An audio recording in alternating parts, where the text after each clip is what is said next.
আরে ওটা আকাশ না? হ্যাঁ হ্যাঁ, ওটাই তো আকাশ। আকাশ, আকাশ, হ্যাঁ, কোথায় আসা হচ্ছে? এই তো দাদা প্র্যাকটিসে গেছিলাম, সেই সকালে বেরিয়েছিলাম আর এই বাড়ি ফিরছি।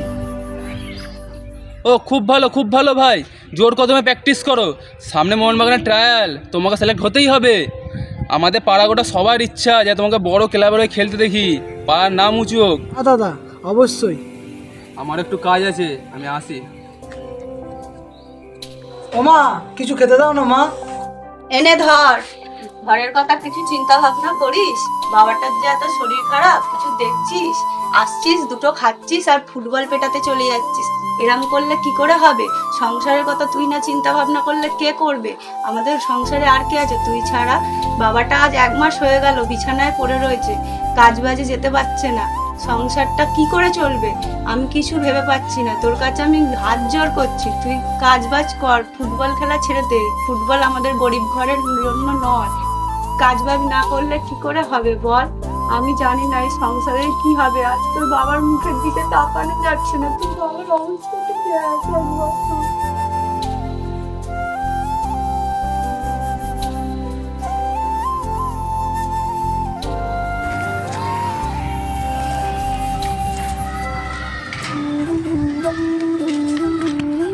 আকাশ দা, তুমি তাড়াতাড়ি বাড়ি চলো, তোমার বাবার খুব শরীর খারাপ।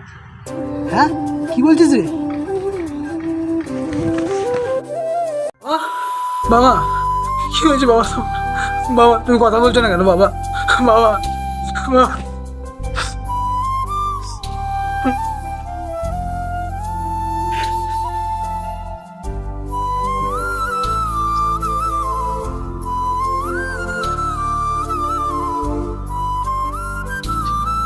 এনে ভাই, মন দিয়ে প্র্যাকটিস করবি। আমার স্বপ্ন তোর হাতে তুলে দিলাম, ভালো করে খেলিস। হ্যাঁ,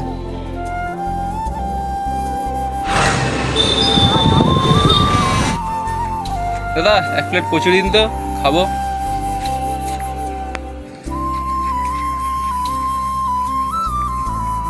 ছেলেটাকে যেন চেনা চেনা মনে হচ্ছে, কোথায় যেন দেখেছি।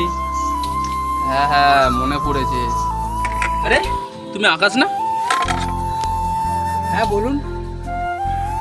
আরে আকাশ, তুমি নেতাজি যুবক বালক সংঘের ক্লাবে ফুটবল খেলতে না? তুমি তো খুব সুন্দর ফুটবল খেলো, আমি অনেকবার তোমার খেলা দেখেছি। তা তুমি এইখানে কেন কাজ করছো? আরে দাদা, আমাদের মতো গরিব ঘরের ছেলেদের প্রতিভা থাকলেও আর্থিক অবস্থা ভালো থাকে না।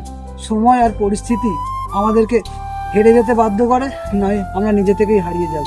আমার মতো হাজারো ছেলেরা যারা ফুটবল নিয়ে স্বপ্ন দেখে, তারা পরিস্থিতির কাছে এইভাবেই হারিয়ে যায় আর কোনো না কোনো কাজ বেছে নেয় তারা।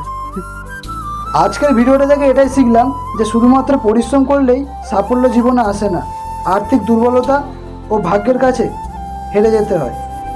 আমাদের মতো গরিব ঘরের ছেলেদের সব চাওয়া পূর্ণতা পায় না, কিছু চাওয়া শুধুমাত্র চাওয়াই থেকে যায়। ধন্যবাদ।